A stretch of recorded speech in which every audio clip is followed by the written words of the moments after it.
Hello, my name is Belén Fernández de Toro. I am a researcher at the Department of Artificial Intelligence at the Universidad Nacional de Educación and Distancia from Spain, and I'm here to present my team's work. I want you to meet Rosa. She's in her 20s, and she lives in Mozambique. A few days after giving birth to her daughter, she started swelling and had chest pain. She was feeling weak and was not breathing well. She was not even able to carry her baby. So she went to the doctor and she was diagnosed with rheumatic heart disease. This might be the first time that you hear about this disease, but let me tell you that Rosa is not alone. Rheumatic heart disease affects more than 39 million people and kills around 300,000 every year. 95% of cases occur in low and middle income countries like Mozambique. In patients with rheumatic heart disease, the valves of the heart are damaged. Patients may not show any external symptoms for up to 10 years. During that time, as there are no visible signs of the disease, the patients receive no treatment, and thus the damage keeps progressing until a point where it is so big and irreversible that the patient is almost impaired and the only solution is heart surgery.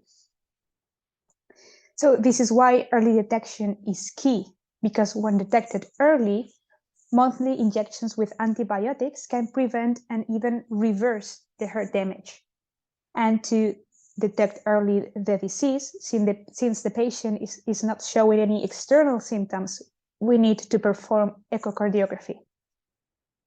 So what are the challenges to be able to diagnose early patients with rheumatic heart disease? First, medical staff, because in patients in countries where the disease is endemic, medical staff is scarce, and they are actually needed to perform the echoes and to give a diagnosis. And two, the echo machines, because the echo machines that we usually see in hospitals are very expensive. And in countries where rheumatic heart disease is endemic, they are only available in big hospitals, which not everyone can reach. And indeed, the echoes should be performed to every kid at school age to detect the patients with the disease. So what do we propose? We propose a system to help paramedics perform echocardiography screening using handheld echo machines. The system would give a risk score, and when the patient has a risk score that is greater than a certain threshold, he or she will be taken to a bigger hospital, to a big hospital, where an actual cardiologist will give a definite diagnosis. The system can be used in a handheld echo machine, which is a machine as the one you can see on the screen. Is a transducer connected to a regular tablet. And how are we doing this? Well, we are making use of this very famous topic, which is artificial intelligence, because echocardiography images have a great variability. Just think about the different heart sizes that there can be.